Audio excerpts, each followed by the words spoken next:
Hello, everyone. This is Adam Meister, the Bitcoin Meister, the Disrupt Meister. Welcome to the One Bitcoin Show. Today is July the 12th, 2020. Strong hand, long-term thinking. Value your wealth in Bitcoin. Bitcoin is next Bitcoin. Apex predator. One day closer to an all-time high. I'm offended by selling. Hello, my elite friends. Be a unique beast. Questions and answers. I've got the answers. Do you have the questions? Type in BitcoinMeister or do a super chat. Get my attention. Strong hand 2024. Don't follow the herd. All right. Check out below This Week in Bitcoin. DisruptMeister.com, TechBalt.com. Omar Baum Crypto was on the show. Brecky Von Bitcoin and Nick the Intern were all on the show. He's of Bitcoin Magazine. He's great, Nick. It was a very unique beast show. Best freaking guest in the space. And yes, finally, Omar was on the show. I've known Omar. We appeared on Ty Zen's show together in 2016. So, and you've seen us together in other places, including in person in California. So, and of course, yesterday's Beyond Bitcoin show. Please subscribe to watch that show right now. Go to DisruptMeister.com. You can see that show right now. Subscribe to the backup channel. There you get shows on the backup channel every day. Every Saturday, you're guaranteed a new show there. That is the Beyond Bitcoin show. It was late last night, so perhaps you missed it. It was a good one. So Andy Hoffman tweeted out a list of the 11 wealthiest men on the planet Earth. And 9 out of these men, out of these 11 guys, are American. And 8 out of those 9 are in the tech industry, okay, or into technology. And so Elon Musk, Mark Zuckerberg, the other Bill Gates, obviously Jeff Bezos. I don't have the whole list in front of me. I don't need to memorize. I don't put them on pedestals. But the one point out of all this is for all the people, America is on the decline. America, it's 9 out of the 11 richest people on earth are Americans. And 8 of them are involved in technology. That's where United States is dominating technology, okay? And that's what changes the whole freaking world. So, and that's the future. That's the golden age. So you might not like Amazon. You might not like Facebook. You might not like Tesla, okay? But there you go. These are all very futuristic companies. Their leaders are wealthy, but some of their guys have talked about Bitcoin before, right? Yeah, sure. Elon Musk, he probably owns some Bitcoin. Mark Zuckerberg, he wants to make his own coin. So you think he owns some also. And then Warren Buffett, who's not a tech guy, but is in the top 11. Larry Ellison is number 11. So that's why we do 11. But Warren Buffett didn't like Bitcoin. But none of them, we don't know. There's no person in that list yet that got there because of Bitcoin. And this is just the beginning of the Bitcoin golden age. This is just the beginning of the golden age of the 2020s. So let me tell you something. By 2030, do you think the list is going to be that way? Do you think the Winklevi are going to be in that list by 2030? There's going to be somebody in that list. Maybe I'm wrong about the Winklevi. There might be some mystery person that owns more Bitcoin, and it's an American that owns more Bitcoin than the Winklevi do. Okay, maybe, but maybe the Winklevi with their 160,000 Bitcoin or whatever they have now. Who knows? 180,000. Maybe they have the most of any one person because they're considered one person, right? Pound that like button. But no, the point is that America not exactly on the decline there, and that we've yet to see the true impact of Bitcoin on this golden age in that top 11 list, okay? Because there's going to be a Bitcoiner in it eventually. And by that time, you'll be very happy that you bought and held, okay? Because it's not close yet to having a Bitcoiner in that list. And what I mean by a Bitcoiner, again, is someone who made most of their wealth through Bitcoin-related activities. Elon Musk could very well be a guy who owns some Bitcoin. Who knows? And Zuckerberg also. So we shall see. Let me see if there's anything else I had to say about that. Someone just did a super chat, so I'll read that in a second. Oh, and Zuckerberg is number 3. He's the third richest man on earth. And if he gets his way with Libra in 10 years, yes, he'll still at the very least be number 3. And well, there's a caveat to that, because if he's allowed to print his own money, and I think he should be, all the other guys, you better believe Bezos is going to want to do it, and all of them are going to want to do it too. And hey, that's good. That's good for Bitcoin in the long run if they're allowed to make their own cryptocurrency. So that list, it only has a small tinge of Bitcoin to it now. 10 years from now, Bitcoin's going to play a big role in that list. May it happen sooner than that. May it happen sooner than that. All right, what do we got here? Taval Docker says, value your wealth in Bitcoin. He sent $5 Canadian. Hey, Juan Galt said, you got your channel back. Yep, Juan. Juan's Canadian also, just like like Taval. We got the Canadians in the house today. Yep, it's been back for a month now, I think. Yeah, I think I got it back a month ago. But again, the backup channels still exist, Juan. Check it out. You get shows there every day also. All right, let's move on here. But it's good to see Juan Galt in the house.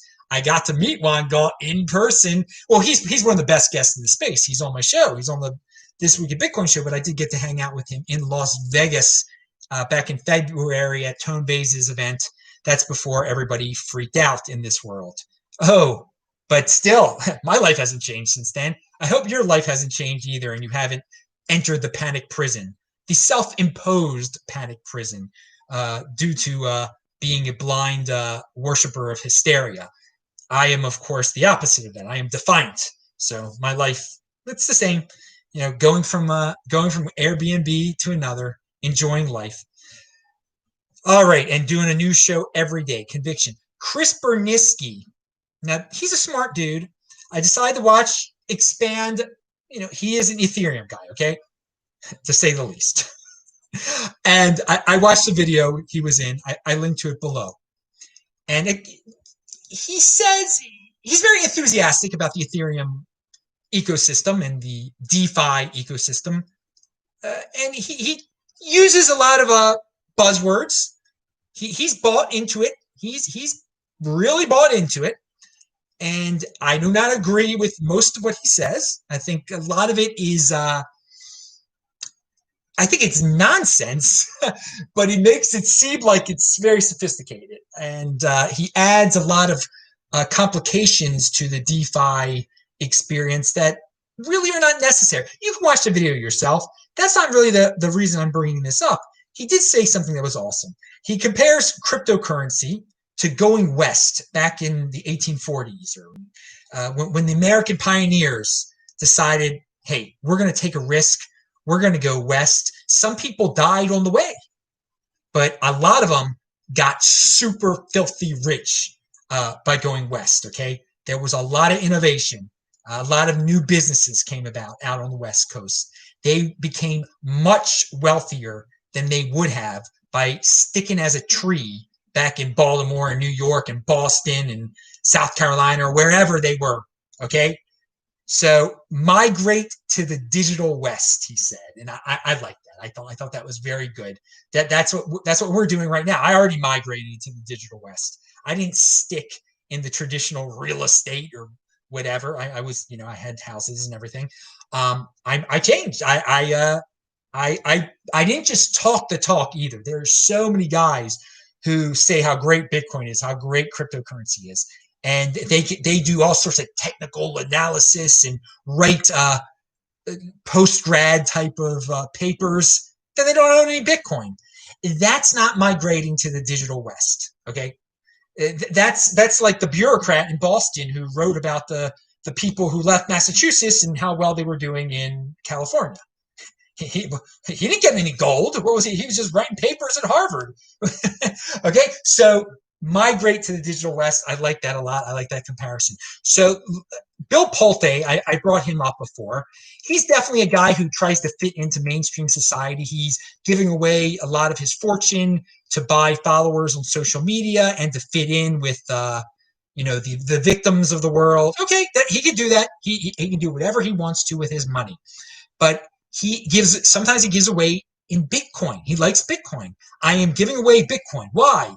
Because to help the most people, we need to use the technology of the future.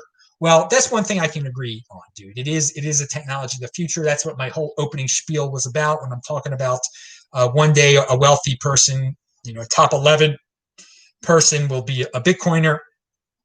So, Bill, you might be a social justice warrior or whatever the heck you are. And some people think it's lame that you're buying followers. And you should see the people that reply to him. I mean, there are people begging him. It's almost sickening. They're begging him for money, begging him. It's sad how desperate some people are. But he's giving away, and people ask, well, what is this Bitcoin thing? So it's good. He's spreading the word to the masses. He's free marketing for Bitcoin. Bill Pulte continue, and I brought him up before. I'll probably bring him up again because it was trending. Something of his was trending on Twitter that was related to his giving away stuff. Okay, so good job, Bill. And Bitcoin Magazine on Thursday night, they had a show. I was on it with a bunch of other Bitcoiners. Christian, who's been on the show before, was the host. It was really good. So I linked to it below. Watch it. Well, watch it. You'll get some different opinions and see some people maybe you've never heard of before, or some people that you have heard of before. It's linked below. I had fun, and I think I got some potential new guests for This Week in Bitcoin.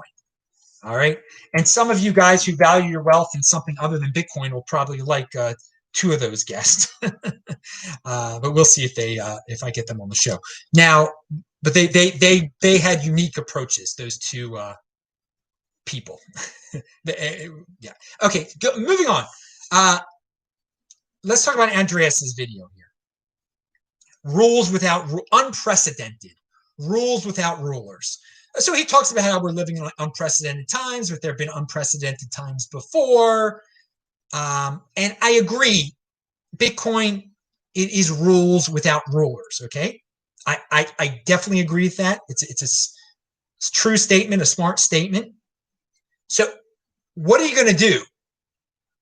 Most people are going to do nothing. They're not going to opt into rules without rulers. And Andreas thinks, I don't want to put words into his mouth, but he implies that this is a great way to live, and that the world, so many more people are going to be free now. They're going to wake up. He assumes that people want to be free. He assumes that people don't want rulers. I would say most people want to be ruled. I mean, look at the world today. He calls this unprecedented. And yes, it's unprecedented in many ways. It's unprecedented how bootlicking so many people are, how dependent so many people are, how people are screaming to be ruled over. And I don't know, when you get into a realm without rulers, which is Bitcoin, which is awesome, you only have yourself to blame if you mess up, all right? If you lose your Bitcoin. Most people don't want that. If you do want that, if you want rules without rulers, then this is indeed the opportunity of a lifetime. But the way he conveys his message, it makes it seem like the whole freaking world is about to pile into Bitcoin and wake up to, all these rulers are so corrupt and so bad and so this, and now we have freedom. Now, most people are going in the other direction. Now, again, the 20%ers, they will wake up. And I think that's all we need. We only need a fraction of the 20%ers. And right now, we only have a fraction of the 20%ers that are into Bitcoin and willing to take that personal responsibility is a new counterculture. And yes, it's a lovely world that has rules, but no rulers. And if you mess up, yeah, it's your fault.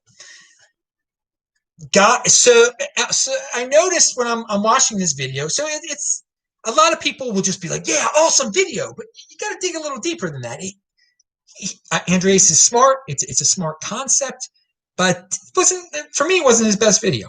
Now, also in the video, the way he's dressed, there was think there was a cult in the United States at one point that thought, I think it was in the mid 90s, that thought aliens were going to, that aliens were going to come and pick them up, and they mangled themselves below the belt, and it was horrible. And their leader kind of dressed like, he didn't look like Andreas, but for some reason, the way he's facing the camera reminded me of that. I forgot what the name of that cult was. You'll have to look it up. I was a youth back then. I didn't join the cult or anything like that. It was out of California, I think. And yeah, maybe it was just the way he was facing the camera. Just made me think of that old school. And it was internet based, that cult too. It was in the early days of the internet. All right, now enough of that distraction. You never know what you're going to get here. But there was a distraction on the side of that video, a recommended video by Robert Kiyosaki of Rich Dad, Poor Dad, and it's a totally clickbait. Why Bitcoin will explode in the thumbnail. Crypto expert predicts Bitcoin will hit $100,000. So it's an interview he did with Pomp. I didn't click on it. I don't provide the link below because it was just so clickbaity. But this is bullish because Robert Key, with something like that the algorithm is just picking up, it's going to get a lot of normies into Bitcoin. I praised Robert Kiyosaki beforehand because he likes Bitcoin now. He's incorporated it into how to become a rich dad, I guess. And so now he's got a clickbait video out there. It's so 80%er algorithm appealing. And I didn't click on it, not providing the link, but I just wanted to put, so that pops up there when you're watching the Andreas video, which is much more thought-provoking, I'm sure. And yeah, it's good, great. More normies, the better. It's just like Bill Pulte, but just doing it in a more clickbaity way. Speaking about normies and gold, because Kiyosaki still likes gold. Hang on, I'm checking the chat real quick. I see. Yeah, we got quite a few comments here. I'll get to them in a second, guys. And people might ask questions without doing a super chat or typing in BitcoinMeister. I won't see those, but there's too much stuff. I'm doing only the ones that say BitcoinMeister or super chat. So Schiff, Peter Schiff, when I was on Thursday's show, the Bitcoin Magazine show, we were talking about statistics, and I say that there's some people out there. They're great statistics out there. Great weight, great measurements of Bitcoin. What is it? Not that. What's that market cap that I love? I'll think of it later. I mentioned it on the show. But so there's some pretty common statistics out there too that you can. Some people love to abuse these statistics. Okay, and Peter Schiff, he took it to a whole new level. So I'm only bringing this up because on the show we were talking about. You guys see it all the time. People will bring up a statistic about Bitcoin and then totally twist to say Bitcoin is going to die. Well, Peter Schiff really takes a long shot at this, but it works. People believe this because they don't exactly know what he's talking about. The Grayscale Ethereum Trust is down 72% from its June high. Okay, that's true. That's a legitimate statistic. And looks like it's headed back to its March low.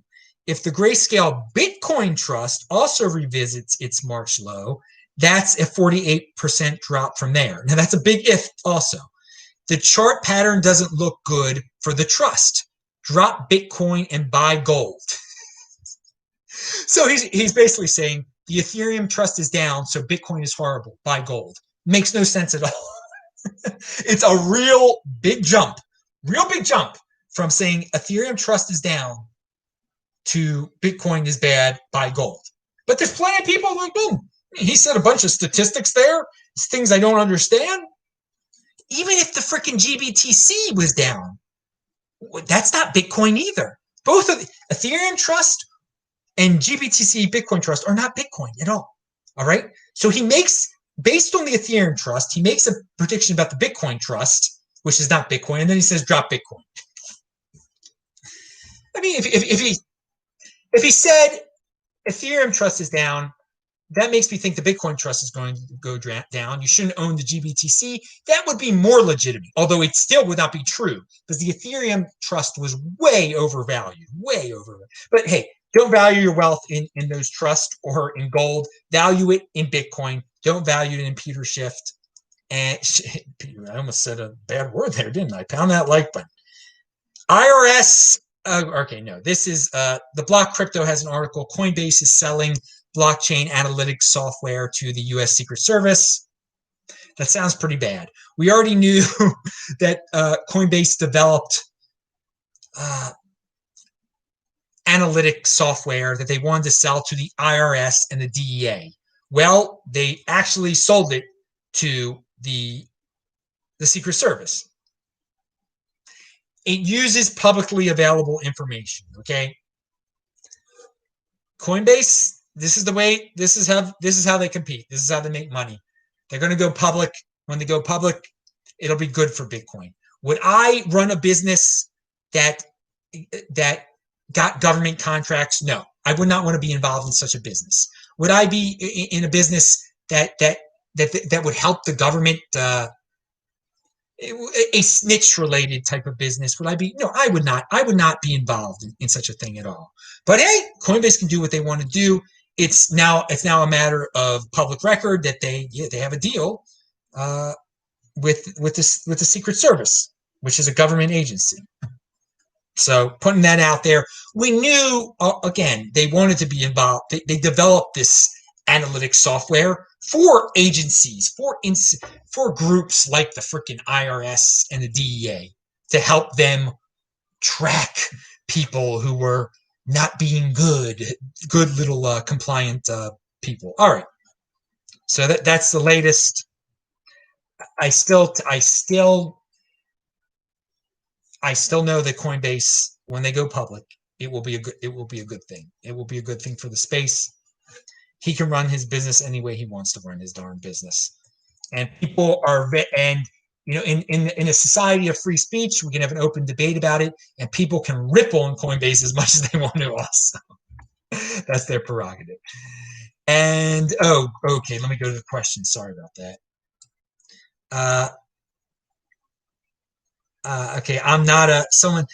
Crypto Kerbit says he's not a bootlicker, and I believe that. And dude, I thank you very much for retweeting my stuff. You've done this for years. For the last few months, Twitter does not show your retweets. It shows this is hidden, and you have to click on it. Why are they doing that to you? It's like really annoying. How did you get on their bad list? And how can you get off their bad list? Because when you share my links, I love it. I want to retweet it, but I don't retweet it because they block the freaking links. What's going on, dude? So guys, follow Crypto Kerbit. He's got a good Twitter feed, but they're censoring it for some reason. Twitter is. I'm still trying to think of that darn market capitalization term that I can't think of that Nick Carter talks about all the time. It's based on the price of the realized cap. Realized cap. God, it's late at night. It's almost 1:30 in the morning. I couldn't remember realized cap. I love that measurement. That's much better than market cap, but hardly anyone knows it. All right. Okay, so 123 No Scoop says, I migrated to the digital West in 2017 and never looked back, ready to build some serious wealth, holding until 2032 and beyond. Pound that like button, dude. All right. Well, we got a lot of comments here. Okay, good. All right. Now, what else do we have? Okay, so we talked about the Coinbase. This is a funny one by Zach Vole, who's been on the show before. Best guest in the freaking space on the This Week in Bitcoin show. Now, why didn't I erase this thing, too? There was something. God. All right. Oh, no, I'm on the wrong. Ooh, dude, I just jumped to the wrong notepad there. Sorry about that. Here, the great Zach Vole said, if you watch this trash all day, you wasted a perfectly good Sunday. What is he talking about? He shows the Bitcoin price chart. It started off like I think around 9,300, then it went down, and then it ended the day exactly where it started. So yes, the people who watch charts all day long, it like me, I check the price at the beginning of the day, I check the price at the end of the day. To me, the price never changed. If you watched it all day, yeah, you definitely you wasted your Sunday. I had a beautiful Sunday. Went running 5.2 miles, which completed my 20-mile. I run 20 miles every week. Tomorrow will be my sprint day. Don't be a gambler. Don't be a trader. Don't worry about the price hour to hour, minute to minute, day to day, or you just waste your whole darn day, dudes. Long-term thinking. Long-term 210,000 block theory. Value your wealth in Bitcoin. Check out Parler. I am BitcoinMeister on Parler. Check out the backup channel and subscribe to it. And of course, on that backup channel, make sure you watch the last like 3 shows, which included Beyond Bitcoin show. And let me just make sure, are there any other questions here? What is this? People talking about. All right, that's it. I'm Adam Meister, the Bitcoin Meister, the Disrupt Meister. Remember to subscribe to this channel. Like this video. Pound that like button. Bang that bell button. You're going to get a new show here every day because it's all about conviction. BitcoinToTheMoon.com. See you guys later. Retweet this on Twitter, TECHBALT. See you later. Bye-bye. Thanks.